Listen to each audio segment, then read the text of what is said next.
Hello, ladies and gentlemen, and welcome. My name is HDTGeorge, and this is the audio TWAB for April the 14th, 2022.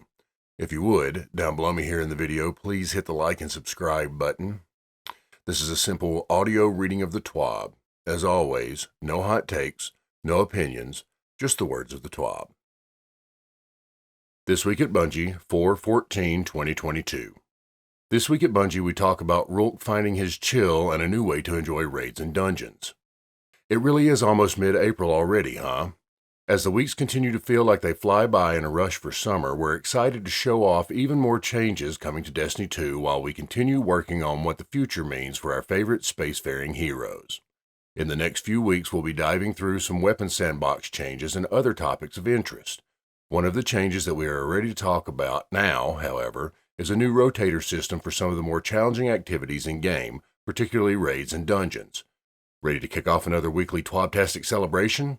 Let's dive right into it then, shall we? Dungeons and raids. Kind of like Dungeons and Dragons, if you squint one eye and close the other. Before diving into what's next for activities like raids and dungeons, we did want to shout out that players can finally take Rourke's kicks to the face at an even higher ferocity, because Master Val the Disciple is dropping next week. For the deets regarding the ramped-up difficulty, Guardians should know that the power level is 1580 with a seasonal cap at plus 30. For those challenge-hardy players, completing challenges at Master difficulty will offer progress towards the raid seal. Each encounter completed also has the chance to drop an adept version of a given weapon for the raid. It's a neat way to up the ante a bit when taking on the more challenging aspects of Destiny 2. Master Val the Disciple drops next week on April 19th, so make sure to knock out any leveling needed and get that gear in tip-top shape, because Master difficulty is never something to take lightly. But wait, there's more. As players continue exploring the throne world and uncover the nature of the Witness's influence, we've heard your desire for reasons to return to previously released raid and dungeon content loud and clear. One way we're freshening up the raid and dungeon experience in Destiny 2 is by developing a new rotation of featured content that we think you'll like starting in Season 17.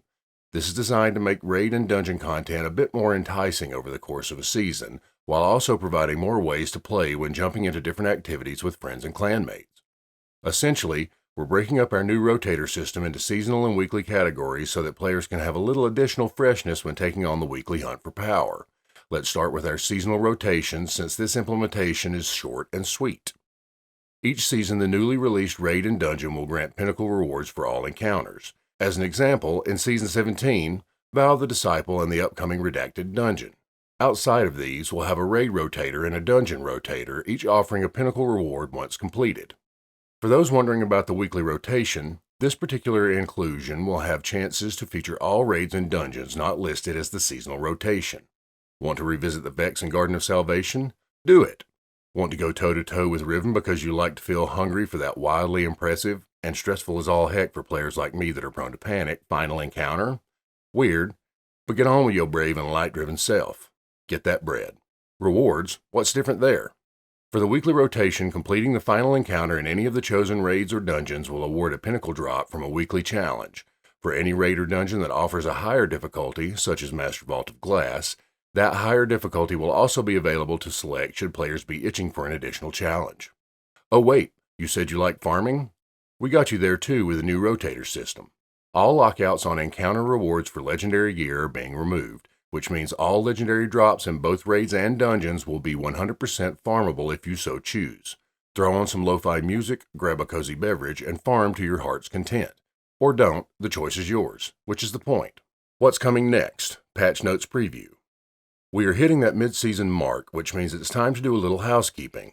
We're tackling a neat little fail-safe for players when carrying objects for the Wellspring attack, some fine-tuning to Rourke and his ilk in the Val the Disciple raid, and taking on a few more Gambit changes to continue making Drifter proud. We've got a small patch preview to share, nothing major, tempering those expectations now, but here are just some of the tweaks coming down the pipeline for Destiny 2 that you can look forward to before they go live later this month on April 19th. The Wellspring attack. Fixed an issue that could cause teams to incorrectly wipe during a Master Wellspring when an objective is completed with only a few seconds left on the timer. Added a failsafe so that carryable objects in both the ritual and boss phases of a Wellspring won't spawn out of bounds. Altar of Reflection. Fixed an issue where players could not complete the Evidence Board Quest Report Altar reflect due to altar of reflection not showing up properly, more like altar of reappearance. Vow of the Disciple raid. Fixed an issue where Rolk would suddenly become shy and no longer transition back to his initial phase properly, effectively blocking progress.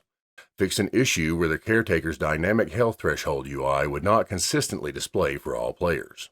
Trials of Osiris. Fixed an issue where players were not receiving the expected rewards on post-flawless wins. Text chat.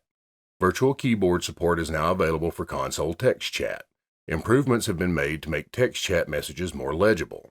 Added a system message text field that is italicized to display system text. Local chat now has an orange tint to it for differentiation, no longer the white color. Clearer chat color distinction for in-game colorblind settings. Weapon crafting. Added a consumable item that allows viewing of element counts. This can be acquired through the relic conduit. This is not a limited item. You can discard and reacquire it anytime. Artifact. Players with all 25 artifact mods unlocked can still reset the artifact for no additional glimmer cost. Once all 25 artifact mods are unlocked, resets from that point on are free. Abilities.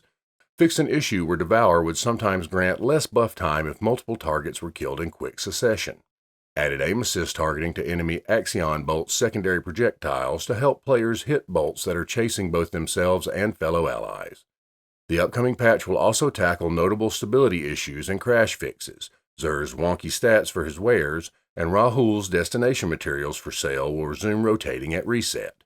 These are just some of the tweaks players can expect when these and other patch note items go live on April 19th. Player Support Report. Mothman and his Moth Plan. It's that time of week again, time for our handy-dandy player support team to bestow upon us their mighty wisdom from the mightiest of mighty fashions, or at the very least, an easy-to-read breakdown of known issues and recent changes you should be aware of. Plus, they're just really cool, but I may be biased. Anyway, this is their report. Xbox PC Game Pass. As of April 11th, 2022, Destiny 2 and its expansions, the Forsaken Pack, Shadowkeep, and Beyond Light, left the Xbox Game Pass for PC in the Microsoft Store. Players who are accessing the Destiny 2 DLCs through the Xbox PC Game Pass will need to purchase them to maintain access to the expansions. Too many messages. As of April 14, 2022, changes to in-game text chat have been implemented, effectively adjusting a recent change that caused players to run into a too many messages alert earlier than expected.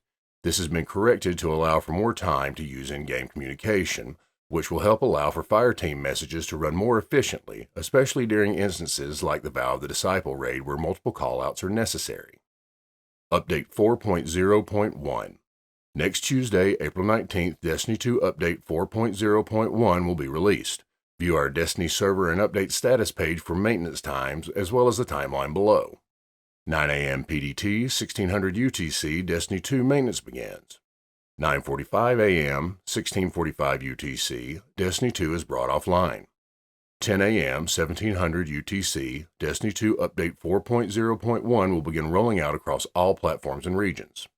11 a.m., 1800 UTC, Destiny 2 maintenance completes. Below is a list of known issues that are scheduled to be resolved with the Update 4.0.1. The Synaptic Fanatic Triumph doesn't trigger on all characters. The Lucent Executioners in the Throne World are not rotating daily and have been stuck in the Fluorescent Canal, blocking the Ascendant Bounty Hunter Triumph. The Combo Tracker and Wombo Tracker Ghost mods do not track Throne World chests. The Newness Sheen on gear persists permanently. The Seasonal Curated Shotgun Reckless Endangerment can't be reacquired from collections after dismantling. The Warlock Devour timer isn't consistent when killing multiple enemies over killing a single enemy. The Cleaver Emblem Grant. We are currently working to grant the Cleaver Emblem to players who completed the Vow of the Disciple raid during the contest mode extension. Players who qualified for the emblem can expect to receive it during the week of April 19th. Missing emails. There are some lingering issues about players not getting emails, even when going through the troubleshooting steps we have listed here. The team is still looking into the issue and are actively tackling the problem head-on. We will provide an update on the next steps for emails as soon as we are able. Known issues. For a full list of emergent issues in Destiny 2, players can review our Known Issues article. Players who observe other issues should report them to our #help forum. A meme and a freestyle rap walk into a bar. Stop us if you've heard this one. Movie of the week. Movies. You love to see them, right? One fan-made clip I just had to include because hunters are taking up all the conversation with their Sweet Void 3.0 makeover. So I gotta do my part to give my Titans some time to shine. What better way to do that than with an awesome freestyle? Other than punching random objects and throwing a shield around like you're some kind of purple Captain America. The next video is a meme video of biblical proportions. I've got jokes. You'll see what I mean when you watch it. Enjoy. Movie of the Week, Freestyles with a Titan. Movie of the Week, Biblically Accurate Destiny 2 Ghost. Warning for mild language. Witness this glorious art. Artist of the Week. We can't forget about art now, can we?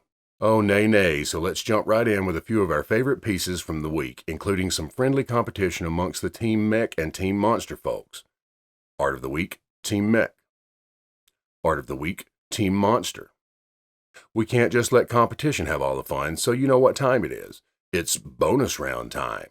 This art comes to you from Layla and puts a leggy spin on a classic piece of art. Art of the Week, Creation of the Disciple. As always, keep those creative juices flowing and don't forget to tag us in your amazing Destiny 2 art and movie submissions with hashtag Destiny 2 art, hashtag AOTW, and hashtag MOTW. The results are in. One last thing before we let y'all go. We've got monsters, we've got mechs, but who is the ultimate winner? Recently we shared a poll that players could partake in deciding what sort of armor ornament would be at the ready when Festival of the Lost rolls around later this year. Monsters were up for grabs for the second year in a row, but it looks like the mech design was what truly captured Guardian hearts around the globe. Let's break it down.